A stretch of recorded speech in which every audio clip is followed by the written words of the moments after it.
नमस्कार साथियों, मैं अरुणवीर सिंह आप सभी का ITI अंडर 24/7 के इस यूट्यूब चैनल पर आप सभी का हार्दिक स्वागत करता हूं।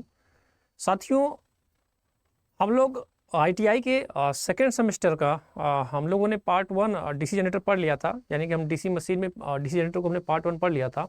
आज हम वहां से आज इसका जो सेकेंड पार्ट है यानी कि डीसी जनरेटर पूरी तरह से आज समाप्त हो जाएगा। और आपको ये भी आशा दिलाता हूं कि यहाँ से आपको लगभग अगर डीसी मशीन से डीसी जनरेटर से कोई भी क्वेश्चन पूछेगा तो यहाँ से ही इसी PDF से ही आपको मिल जाएगा। तो आप सभी साथी मित्रगण जो भी हैं, मित्र भाई, एक बार सेशन से जुड़ जाइए और हम लोग क्लास को स्टार्ट करते हैं। अगर आपने पॉइंट नोट किया है 28 क्वेश्चन तक, तो हम लोग उससे आगे यानी 29 या 30 से हम लोग शुरुआत करेंगे। तो आपकी स्क्रीन पर देखिए लिखा भी है कि जनरेटर में ब्रश बनाने के लिए किस सामग्री का उपयोग किया जाता है। तो यहाँ तक हम लोग कर लिए थे 28, 29, 30 क्वेश्चन, लेकिन फिर भी मैं यहाँ से शुरुआत कर रहा हूँ ताकि आपको, अगर आपको ऐसा लगे कि हाँ ये पॉइंट छूटा है, तो वो कवर हो जाए। तो क्या हो जाएगा भाई आपका कार्बन और ग्रेफाइट। क्या हो जाएगा आपका कार्बन और ग्रेफाइट। कार्बन और ग्रेफाइट का हम यूज कर लेंगे। किसका कर लेंगे भाई? कार्बन और ग्रेफाइट का। किसका? कार्बन और ग्रेफाइट। कार्बन और ग्रेफाइट का हम यूज करते हैं किसके लिए भाई?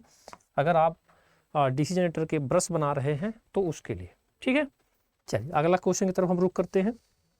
अगले क्वेश्चन की तरफ हम बढ़ेंगे मेरे प्रिय साथी। अगला क्वेश्चन क्या है?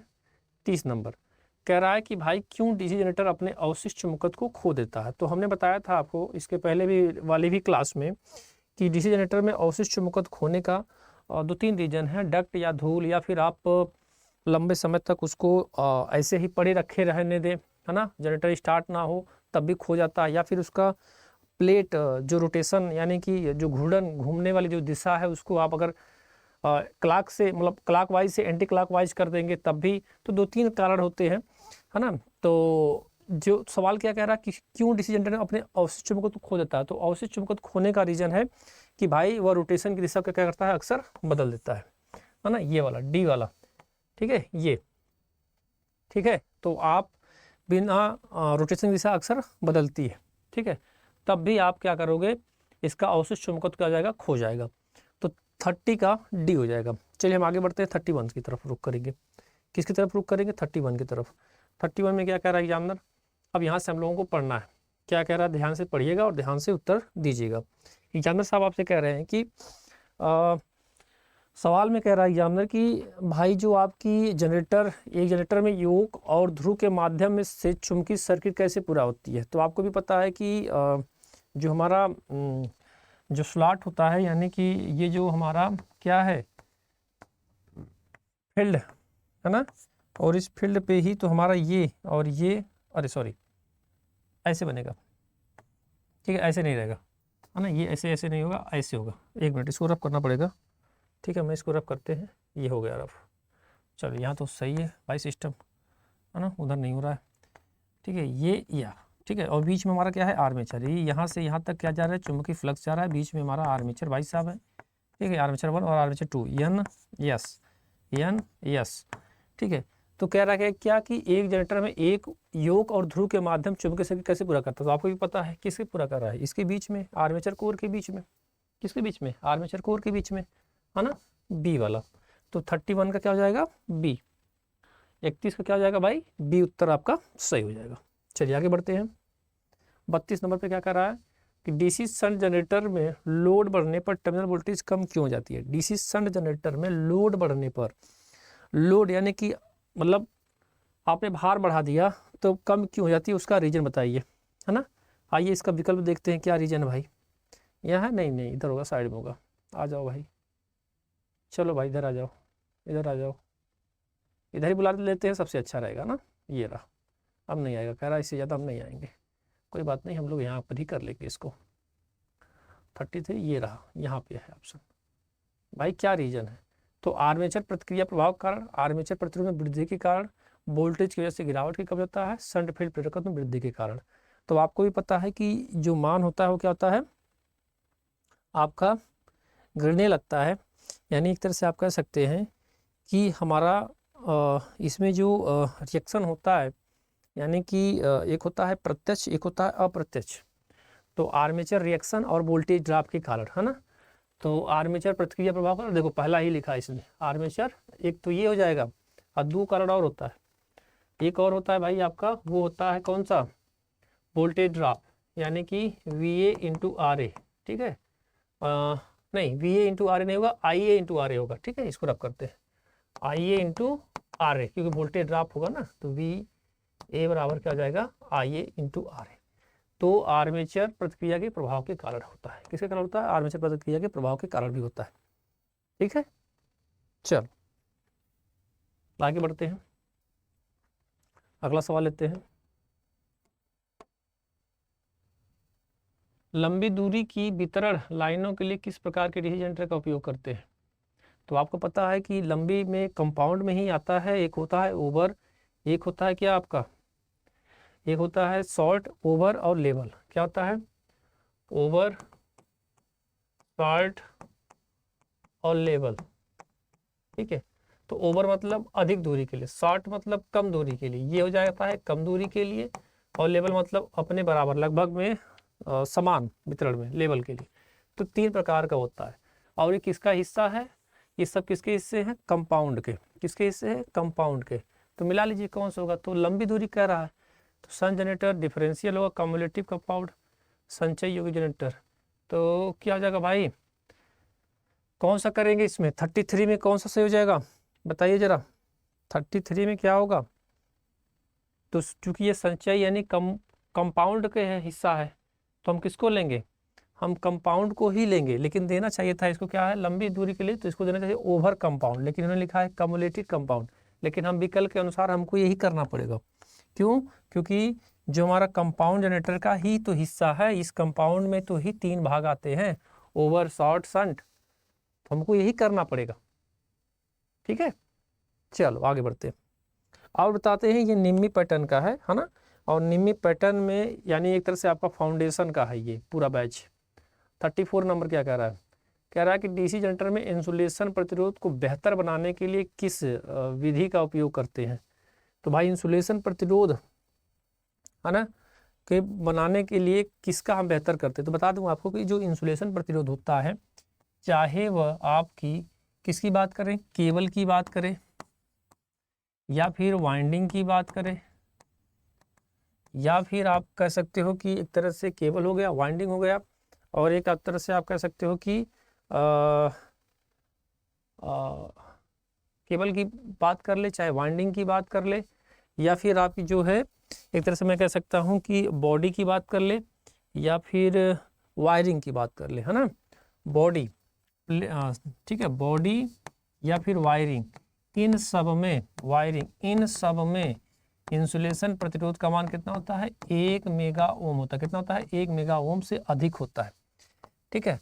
और जब इसमें नमी प्रवेश कर जाए, यानी वाइंडिंग में नमी प्रवेश कर जाए, या केबल में या इसके इंसुलेशन में जब नमी प्रवेश कर जाती है, तो उसको सुखाने के लिए हम क्या करते हैं, गर्म हवा का क्या करते हैं, एक तरह से ब्लोअर का प्रयोग करते हैं, ताकि वो गर्म हवा देकर उसको हम ठंडा कर सके, यानी कि फिर से उसको सही कर सके।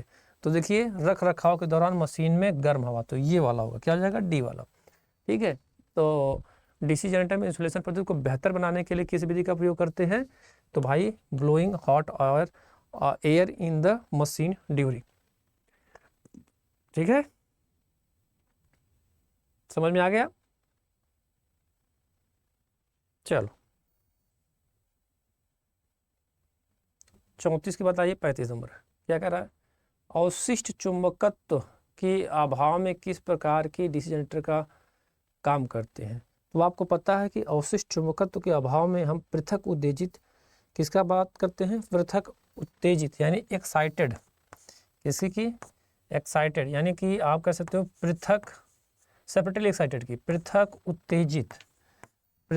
उत्तेजित जनरेटर, है ना, जिसे क्या बोलते हैं, सेपरेटली एक्साइटेड, या फिर इसी को हम बोलते हैं अल्टरनेटर या जनरेटर, है ना, एसी अल्टरनेटर को इसको बोलते हैं क्या, एसी जनरेटर भी बोलते हैं, या फिर अल्टरनेटर तो आपका हो हीगा, ठीक है। तो क्या जाएगा आपका भाई, डी वाला। तो ऑप्शन अभी आएगा, नीचे होगा भी, ठीक है, नीचे होगा भी 35 नंबर में, ठीक है। आइए देखते हैं नीचे होगा कहाँ है, 35 नंबर, ये देखिए यहाँ लिखा भी है अलग से, देखो लिखा क्या लिखा, इधर आ जाइए, लिखा है इन्होंने, देखिए अलग से उत्तेजित जनरेटर, है ना, ये देखिए अलग से उत्तेजित जनरेटर, अलग से उत्तेजित जनरेटर, ठीक है। चलिए 36 नंबर पे आ जाते हैं। 36 नंबर पे क्या कर रहा है, आर्क वेल्डिंग के लिए किस प्रकार के डीसी जनरेटर का उपयोग करते हैं। तो आर्क वेल्डिंग के लिए जो हम उपयोग करते हैं वह करते हैं आपका शंट जनरेटर, श्रेणी जनरेटर, डिफरेंशियल का, किसका करते हैं भाई, डिफरेंशियल का उपयोग करते हैं, ठीक है। और सीरीज जनरेटर का उपयोग करते हैं बूस्टर के रूप में, इसके रूप में भाई, बूस्टर में ट्रांसमिशन लाइन में लगाते हैं ताकि वोल्टेज ड्रॉप का मान कम ना हो। शंट जनरेटर का तो आप प्रयोग करना जानते ही हैं कि कहाँ पर, स्थिर वोल्टेज, कांस्टेंट वोल्टेज में इसका प्रयोग करते हैं, ठीक है। तो 36 क्या हो जाएगा, सी हो जाएगा। आगे बढ़ते हैं। डीसी जनरेटर में तरंग वाइंडिंग की विशेषता क्या है। भाई तरंग वाइंडिंग यानी उच्च वोल्टेज व कम धारा के लिए हम इसका प्रयोग करते हैं, ठीक है। तो कम धारा और उच्च वोल्टेज के लिए, किसके लिए बेटा, कम धारा व उच्च वोल्टेज के लिए लैब की बात करते हैं। अगर लैब कह रहा है, लैब की बात करेगा तो उच्च धारा, तो दो वाइंडिंग होती है, आप भी जानते हैं, है ना, दो वाइंडिंग आपकी होती है, एक होता है लैब, एक को बोलते हैं लैब। तो लैब जो करते हैं उच्च धारा यानी हाई धारा, उच्च धारा कम वोल्टेज के लिए, ठीक है, उच्च धारा और कम वोल्टेज के लिए। और एक होता है वेव, वेव का प्रयोग करते हैं कम धारा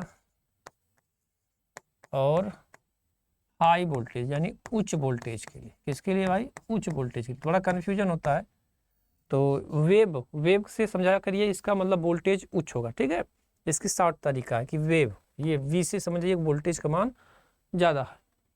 तो क्या उत्तर हो जाएगा आपका भाई 37 का सी वाला, कि लो करंट यानी लो करंट और हाई वोल्टेज पर हम इसका उपयोग करते हैं, ठीक है,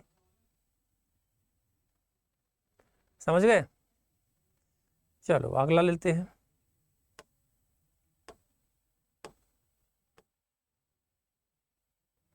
चलिए 38 पे क्या कह रहा है कि डीसी जनरेटर में कम्यूटेटर संयोजन में प्रयुक्त प्रतिरोध तार का उद्देश्य क्या है। यानी कि ये आपसे पूछ रहा है कि इस तार का उद्देश्य क्या होता है, ठीक है, कोई ना।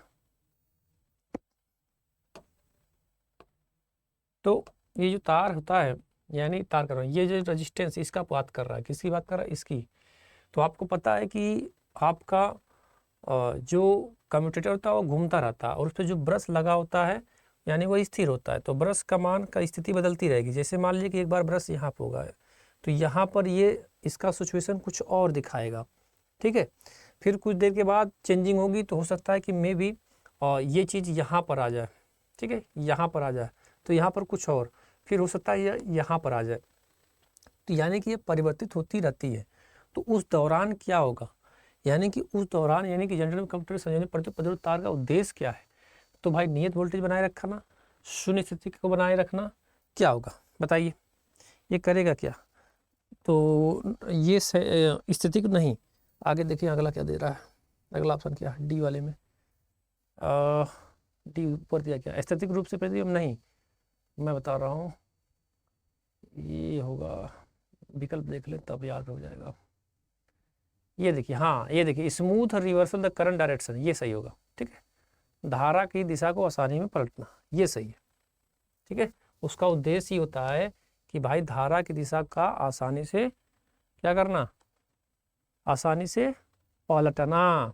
39 नंबर बताइए, 39 नंबर, 39 नंबर एग्जामिनर साहब आपसे कह रहे हैं कि क्या कह रहे हैं 39 नंबर पे आइए,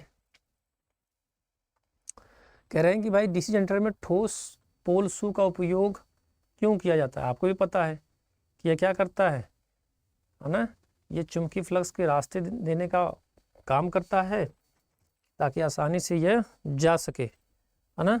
इसके अलावा क्या कर सकता है, चुंबकीय पथ के रिलेक्टेंस के मान को क्या करना, कम करना।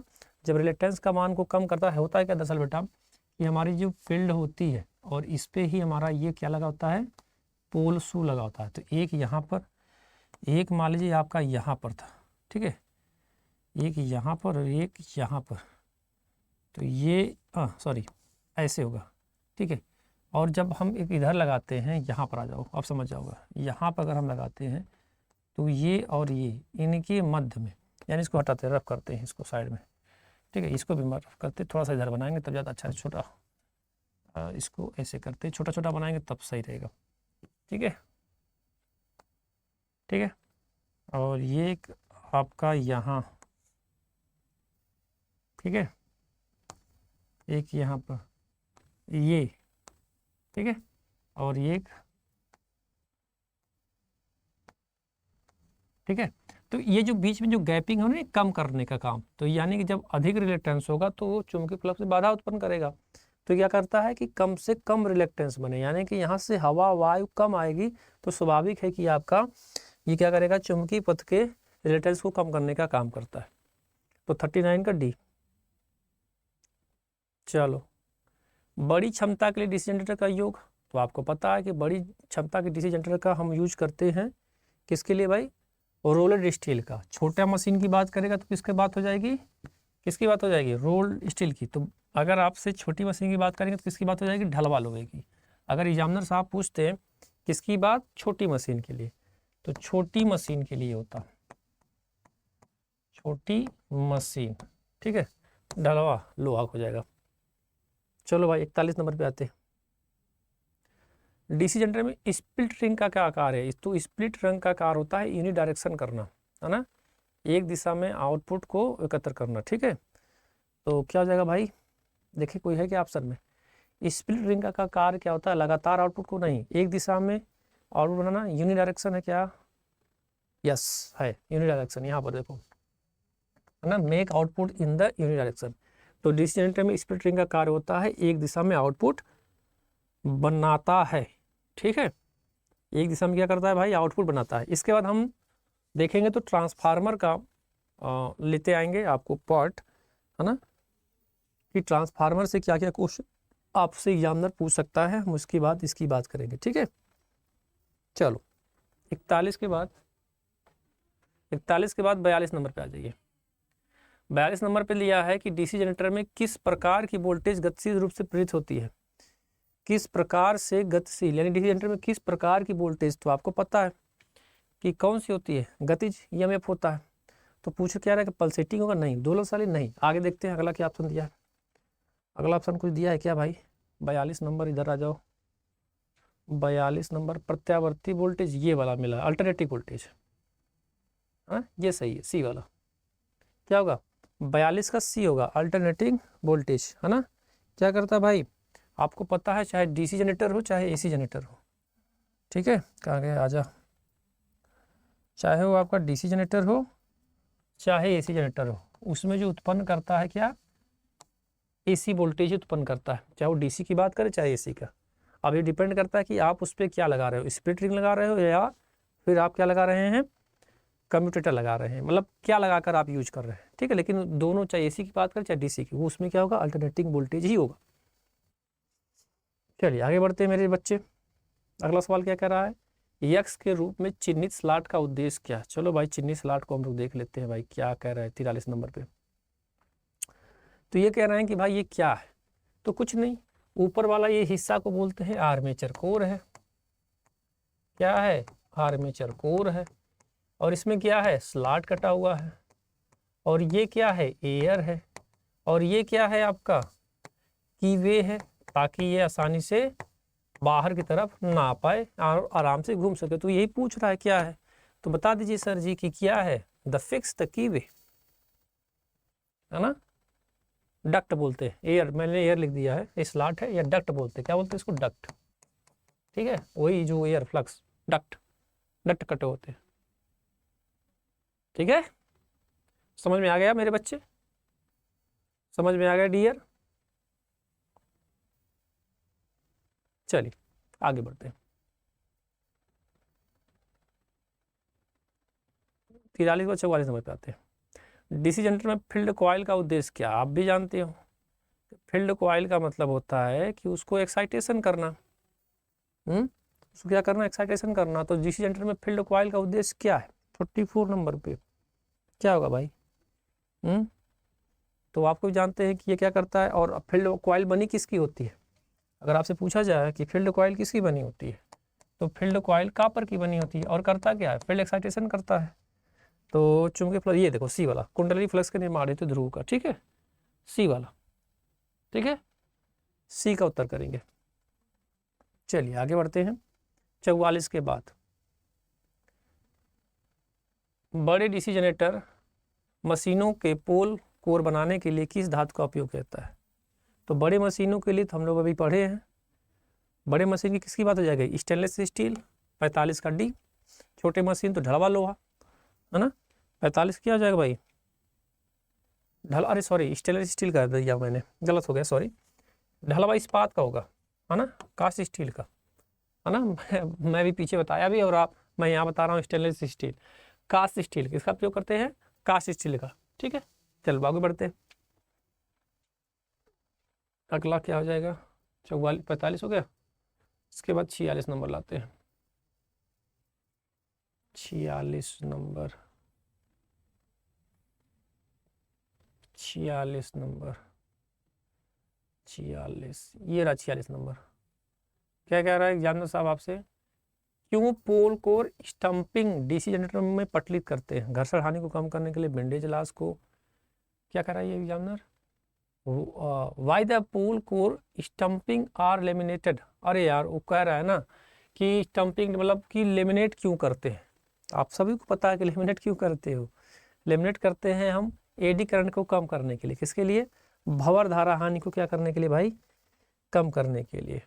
तो भंवर धारा हानि को क्या जाएगा, कम हो जाएगा। सिलिकॉन स्टील का लगाएंगे अगर हम करेंगे तो हिस्टैरिसीस हानि को कम करने के लिए, अगर हम, हाँ देखो लिखा भी है इस पर, हिस्टैरिसीस हानि को कम करेंगे तो सिलिकॉन मिलाएंगे, सिलिकॉन का प्रयोग करेंगे। कितना करेंगे, 3.8 से 4.6% लगभग इसका औसत परसेंटेज का होता है, ठीक है, समझ में आ गया। चलो आगे बढ़ते हैं। 46 हो गया, अगला क्वेश्चन लेते हैं। 47 नंबर, इलेक्ट्रोप्लेटिंग प्रक्रिया के लिए किस प्रकार के डीसी जनरेटर का, हमने लिखवाया था आपको कि इलेक्ट्रोप्लेटिंग प्रक्रिया के लिए हम डीसी शंट जनरेटर का प्रयोग करते हैं। 47, तो 47 क्या हो जाएगा, शंट जनरेटर का। और बैटरी को चार्ज करने के लिए भी हम इसी का ही यूज करते हैं। श्रेणी जनरेटर, आपको पता है कि श्रेणी जनरेटर का हम उपयोग करते हैं बूस्टर के रूप में। विभेदक कह रहा है, तो विभेदक मतलब डिफरेंशियल, तो आर्क वेल्डिंग के लिए, ठीक है।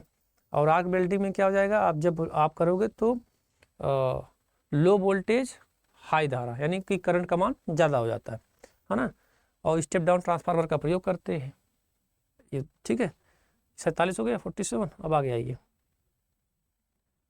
डीसी जनरेटर में कंपनसेटिंग वाइंडिंग का उद्देश्य क्या। तो कंपनसेटिंग वाइंडिंग क्या करता है भाई, आपका वो समाप्त करता है, क्या करता है, समाप्त, कंपनसेटिंग वाइंडिंग समाप्त करता है भाई आपका बी चुंबकी डीमैग्नेटाइज इफेक्ट। तो बी चुंबकी प्रभाव को क्या करेगा, वो समाप्त करेगा। तो मैं, हाँ, कंपनसेटिंग वाइंडिंग क्या करेगा भाई, कठोर को नहीं छेद को नहीं, सी होगा 48 का, क्या हो जाएगा भाई आपका, सी होगा, बी चुंबकी प्रभाव को क्या करेगा, न्यूट्रलाइज डीमैग्नेटाइज, हाँ लिखा तो है, ठीक है, सी वाला करेंगे। बी चुंबकी प्रभाव क्या करता है, बेअसर कर देता है, समाप्त कर देता है, ठीक है।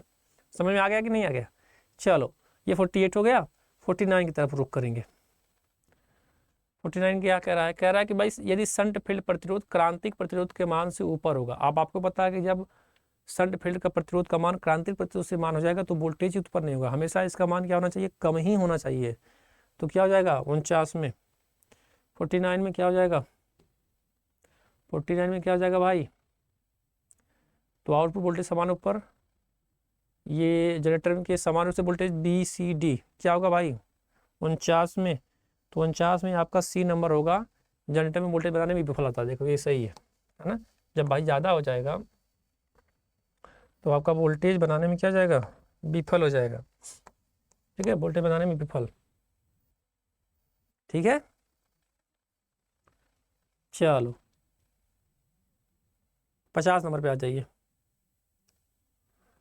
क्या कह रहा है, डीसी जनरेटर में आर्मेचर प्रतिक्रिया का प्रभाव क्या है। तो आपको भी पता है कि आर्मेचर प्रतिक्रिया से क्या होगा, आपका वोल्टेज ही नहीं बनेगा, नुकसान करेगा, है ना।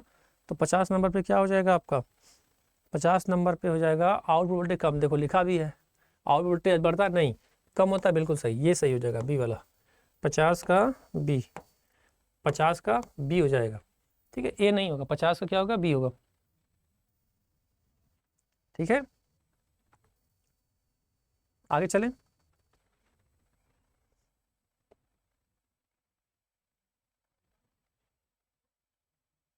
चलिए आगे लेते हैं। 50 का बी, 51 नंबर क्या कह रहा भाई, सिंप्लेक्स वेब वाउंड आर्मेचर के साथ एक 4 पोल डीसी जनरेटर जो 1020 कंडक्टर है, 1500 आरपीएम की गति संचालित है, तो फ्लक्स पोल इतना है, तो उत्पादित ईएमएफ की गणना करना। कोई बात नहीं है, कर लेते हैं गणना। ई बराबर क्या होता है, फ्लक्स जेड एन पी बटा 60A। बात किसकी की किया इसने, सिंप्लेक्स वेब का है, वेब का, इस पर ध्यान देना बेटा, वेब। तो वेब में क्या होता है, ए बराबर 2 और समानांतर जो ये वेब में हो गया, वेब वाइंडिंग में ए बराबर 2 होता है, और समानांतर में क्या होता है, यानी पैरेलल में ए बराबर पी होता है, यानी कि पोलों की संख्या के बराबर होता है। बस फटाक से मान रख दो। फ्लक्स का मान कितना दिया इसने, 0.007। आर्मेचर में कंडक्टरों की संख्या कितनी दिया इसने, 1020, 1020 रख दो। गति कितना दिया, 1500। पोल कितना है, 4 पोल बटा 60, और ए बराबर 2 होता है, तो यहाँ पर 2 कर दीजिए, बस अब इसको डिवाइड कर लीजिए। तो काटो भाई इसको, कितना आएगा, 60 दूना 120, इसको काटोगे तो टोटल मान आपको मिलेगा 357 वोल्ट। कितना मिलेगा, 357 वोल्ट आपको मिलेगा। ठीक है, कर लेना भाई, आ जाएगा ये उत्तर, 357, 357 वोल्ट आपको मिल जाएगा। चलो आगे बढ़ते हैं, 52 की तरफ करेंगे। क्या कह रहा है कि बड़े डीसी जनरेटर में आर्मेचर प्रतिक्रिया के प्रभाव कैसे बेअसर करते हैं। तो आपको पता है कि बड़े वाले में हम क्या करेंगे, कंपनसेटिंग वाइंडिंग का यूज करेंगे। छोटी वाले की बात करेगा तो हम एम्पियर टर्न की संख्या लगाएंगे। तो क्या हो जाएगा इसका, 52 का नंबर ए, 52 क्या हो जाएगा आपका ए, यहीं कर लेते हैं इसको, सही है ना। छोटी मशीन करता तो हम उसमें एम्पियर टर्न की संख्या यानी कि बढ़ा देते, ठीक है, लेकिन बड़ी मशीन की प्रतिक्रिया आपको कहा। चलो आगे ले लीजिए, 52 के बाद कितना है, हमको लग रहा है बहुत ज़्यादा नहीं होगा, 53 इधर है क्या, चलिए नहीं इधर नहीं, इधर आ जाइए, 53 यहाँ पर है, 53 यहाँ, 53 भाई यहाँ पर है। क्या कह रहा है भाई, डीसी जनरेटर में क्या प्रभाव होता है कि अगर इसे लंबे समय तक बंद रखा जाए। तो आपको भी पता है कि जब ये लंबे समय तक बंद रहेगा तो भाई अवशिष्ट चुंबकत्व क्या करेगा, समाप्त कर देगा, खत्म हो जाएगा, इसका अवशिष्ट चुंबकत्व क्या हो जाएगा, समाप्त हो जाएगा। चलो भाई आगे बढ़ते हैं, 53 के बाद फिर क्या कह रहा है, सवाल फिर आ गया क्या, चलो कोई ना, लगाते हैं। क्या कह रहा है भाई, बस ध्यान देना है कि लैप है कि बैप, इतना ध्यान देना। कह रहा है कि 4 पोल डायनेमो के प्रति गणना करना, 1000 आरपीएम पर लैप है। तो लैप है तो इसका मतलब इस बार ए बराबर 2 हम नहीं लिखेंगे, कंडक्टर की कुल संख्या 600, तो फ्लक्स पोल इतना, बस कुछ नहीं, फार्मूला वही, ई बराबर फ्लक्स जेड एन पी बटा 60A। इस बार क्या करिए, फ्लक्स की जगह मान रख लीजिए 0.64, जेड कहाँ गया, 1000 आरपीएम पे तो घूम रहा है, कंडक्टरों की कुल संख्या 600, देखो 600 लिखो, ठीक है। गति कितनी दिया इसने, गति कितनी दी है इन्होंने, 1000 आरपीएम, तो गुणे 1000 करिए। फिर पोल कितना दिया इन्होंने, 4 पोल, तो यहाँ गुणे 4 करिए, बस इसको हल कर दीजिए। बाकी नीचे मान 60 और ये आपका ए रहेगा ही रहेगा, ठीक है, क्योंकि आपको पता है कि लैब में क्या होता है, ए बराबर पी होता है। तो पोल का मान और इसका तो 60 गुणे 4, तो 4 4 से कट जाएगा, यानी ये इससे कट जाएगा। बस नीचे क्या बचेगा, 0.064 और गुणे 600 गुणे 1000 बटा 60 कर लेना, आपका उत्तर हो जाएगा। क्या होता है बेटा कि ए बराबर पी, तो यहाँ पर पोलों की संख्या 4 और ये हमारा समानांतर पथों की संख्या भी 4 होगा, तो ये कट जाएगा आपस में, यानी ये समाप्त हो जाता है। बस इतना ध्यान देना कि लैब कह रहा है कि वेब कह रहा है, इस पर जरूर ध्यान देना। इसको सॉल्व करिएगा, 640 वोल्ट मिलेगा आपको, कितना मिलेगा, 640 वोल्ट। 54 का डी, 54 का क्या मिलेगा, डी, ठीक है। चलिए आगे ले लेते हैं, 55 नंबर है क्या, 55 नंबर क्या कह रहा भाई, 55 नंबर कह रहा है अंदर कि यदि मुख्य क्षेत्र का प्रभाव डीसी जनरेटर में विकृत हो जाए, इस पे ध्यान देना, विकृत, विकृत मतलब होता है मैग्नेटिज्म, ठीक है। अल्टरनेटर में 3 प्रकार का होता है, एक होता है लैगिंग, लीडिंग और एक होता है आपका यूनिटी, ठीक है। तो जिसे बोलते हैं क्रॉस मैग्नेटिज्म, ठीक है। और डीसी मशीन में 2 प्रकार का होता है, ठीक है। एक क्या होता है प्रत्यक्ष, एक होता है अप्रत्यक्ष, 2 प्रकार से इसका ईएमएफ पे प्रभाव पड़ जाता है ना। तो कौन सा होगा भाई, डीसी जनरेटर है, विकृत की बात कर रहा है तो क्या हो जाएगा भाई, प्रेरित ईएमएफ बढ़ता है घटता है, क्या होगा, तो स्वाभाविक है भाई प्रेरित ईएमएफ क्या होगा, जब आपका आर्मेचर रिएक्शन होगा तो क्या हो जाएगा, इंक्लूड ईएमएफ डिक्रीज, क्या हो जाएगा भाई, ये कम हो जाएगा, ठीक है। तो याद रखिएगा कि डीसी मशीन में 2 रिएक्शन, प्रत्यक्ष अप्रत्यक्ष, ठीक है, आर्मेचर रिएक्शन के कारण और वोल्टेज ड्रॉप के कारण, ठीक है। और एक होता है आपका क्रॉस मैग्नेटिज्म, यानी वो अल्टरनेटर मशीन में, ठीक है। तो लीडिंग और लैगिंग, तो जो आपका क्रॉस मैग्नेटिज्म होता है उस समय यूनिटी यानी कि इकाई पे होता है, ठीक है। और जो लीडिंग और लैगिंग की जब बात करेगा एग्जामिनर आपसे, तो जब लैगिंग होगा तो डी मैग्नेटिज्म होगा, क्या होगा, डी मैग्नेटिज्म होगा। और जब लैगिंग की बात करेंगे तब डी मैग्नेटिज्म होगा, और जब लीडिंग की बात करेंगे तो क्या हो जाएगा, मैग्नेटिज्म हो जाएगा, ठीक है। इसको याद रख लीजिएगा। चलो आगे बढ़ते हैं। अगला कोई है क्या भाई, 56 नंबर क्या कह रहा है, और राइट, डीसी जनरेटर के ब्रश में भारी स्पार्किंग का कारण क्या है। कह रहा है कि भाई अगर डीसी जो जनरेटर है उसमें भारी स्पार्किंग का क्या कारण हो सकता है, ब्रश में जो है उसमें भारी स्पार्किंग है तो उसका क्या कारण है। कोई ना, आइए देखते हैं क्या लिखा। फील्ड वाइंडिंग में शॉर्ट सर्किट है, आर्मेचर वाइंडिंग में शॉर्ट सर्किट है, एमएनए और जीएनए में बदल गए, यही तो सही है।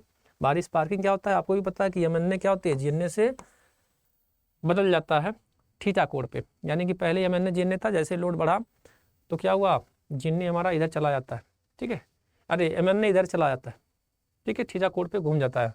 तो एमएनए और जीएनए क्या होती है, आपस में स्थिति बदल जाती है।